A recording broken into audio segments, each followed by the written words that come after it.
L'ami retrouvé, Fred Ullman. Chapitre 1. Il entra dans ma vie en février 1932 pour n'en jamais sortir. Plus d'un quart de siècle a passé depuis lors, plus de 9000 journées fastidieuses et décousues que le sentiment de l'effort ou du travail sans espérance contribuait à rendre vide. Des années et des jours, nombreux d'entre eux aussi morts que les feuilles desséchées d'un arbre mort.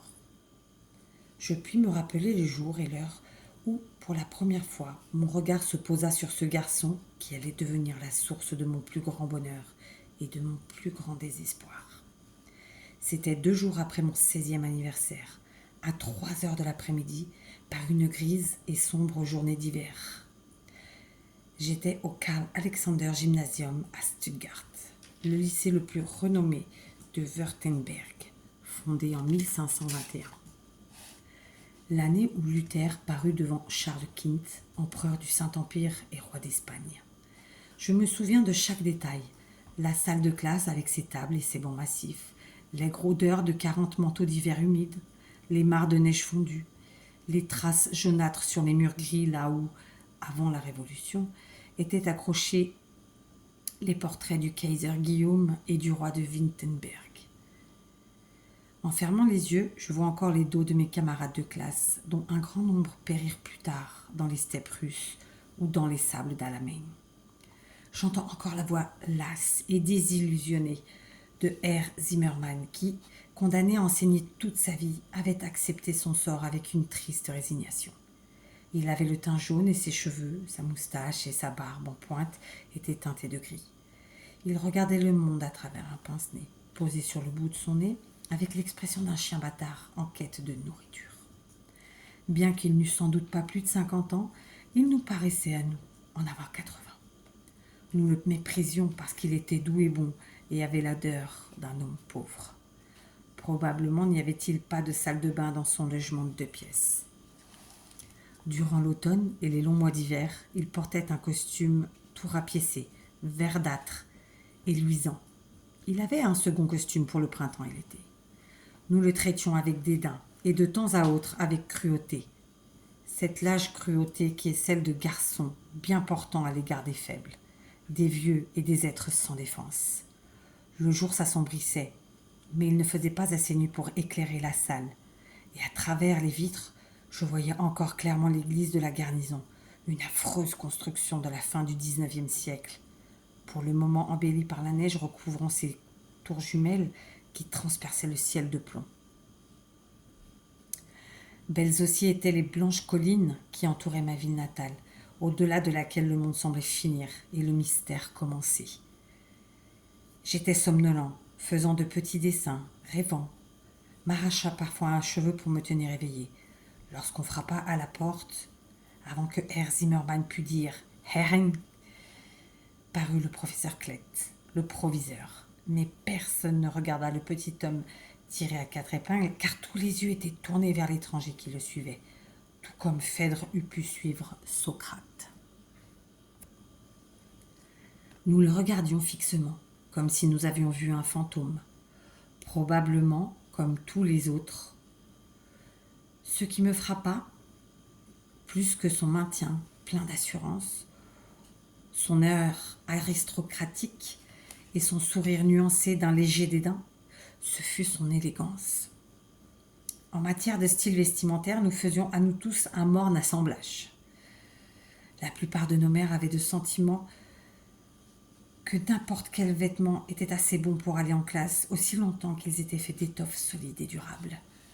Nous ne nous intéressions encore aux filles que médiocrement. De sorte que peu nous importait cet accoutrement pratique et de bon usage de vestes et de culottes courtes achetées dans l'esprit qu'elles dureraient jusqu'à ce que nous devenions trop grands pour elles. Mais pour lui, c'était différent. Il portait un pantalon de bonne coupe et aux plis impeccables qui, de toute évidence, n'était pas comme les autres. Un vêtement de confection. Son luxueux costume gris était clair, fait de tissu à chevrons et presque certainement garanti anglais. Sa chemise était bleu pâle et sa cravate bleu foncé, ornée de petits pois blancs. Par contraste, nos cravates paraissaient sales, graisseuses et étayées. Et bien que nous considérions comme efféminée toute tentative d'élégance, nous ne pouvions nous empêcher de regarder avec envie cette image d'aisance et de distinction. Le professeur Klett alla tout droit à Herr Zimmermann, lui murmura quelque chose à l'oreille et disparut, sans que nous l'eussions remarqué, parce que nos regards étaient concentrés sur le nouveau venu. Il se tenait immobile et calme, sans le moindre signe de nervosité. Il paraissait en quelque sorte plus âgé et plus mûr que nous, et il était difficile de croire qu'il n'était qu'un nouvel élève.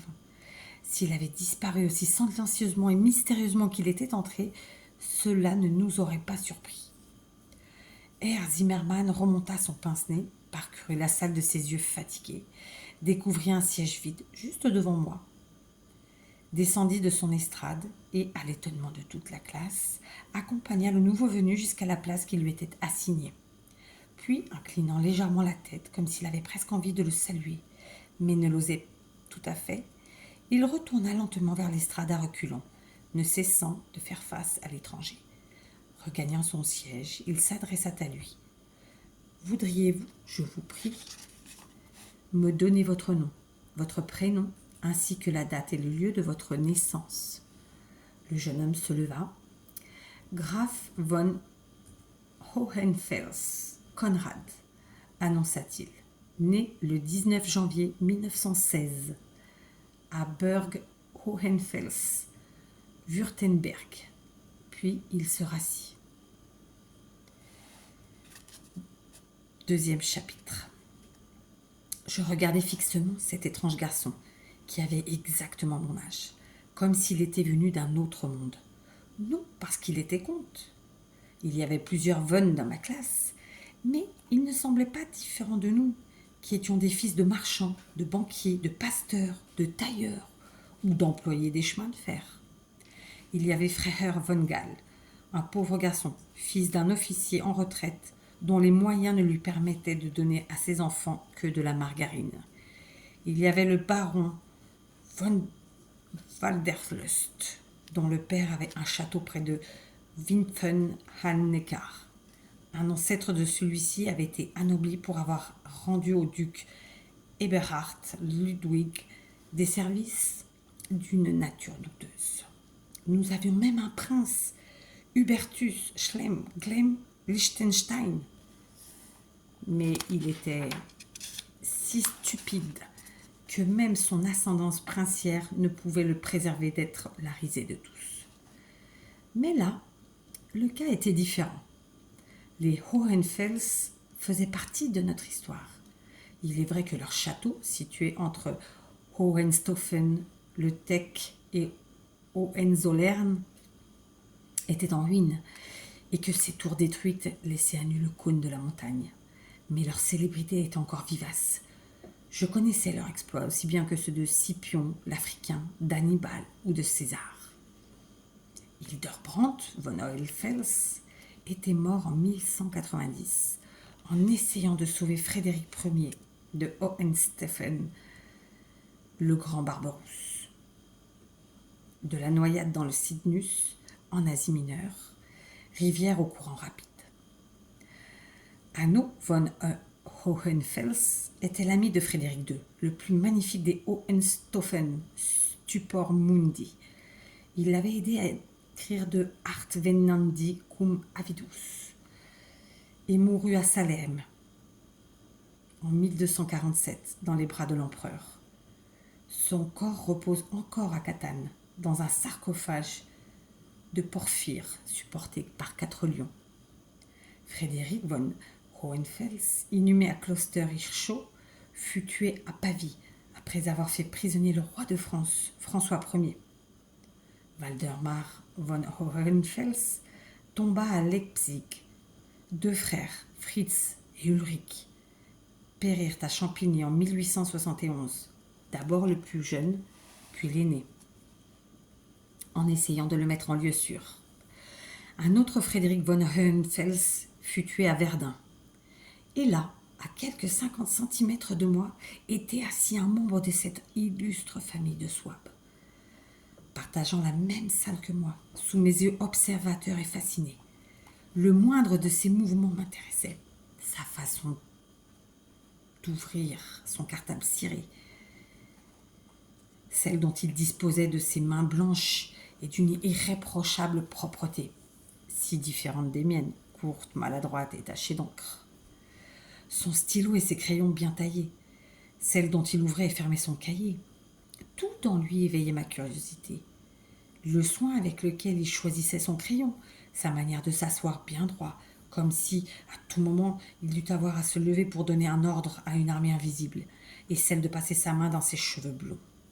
Je ne relâchais mon attention que lorsque, comme tous les autres, il commençait à s'ennuyer et s'agitait en attendant la cloche de la récréation entre les cours.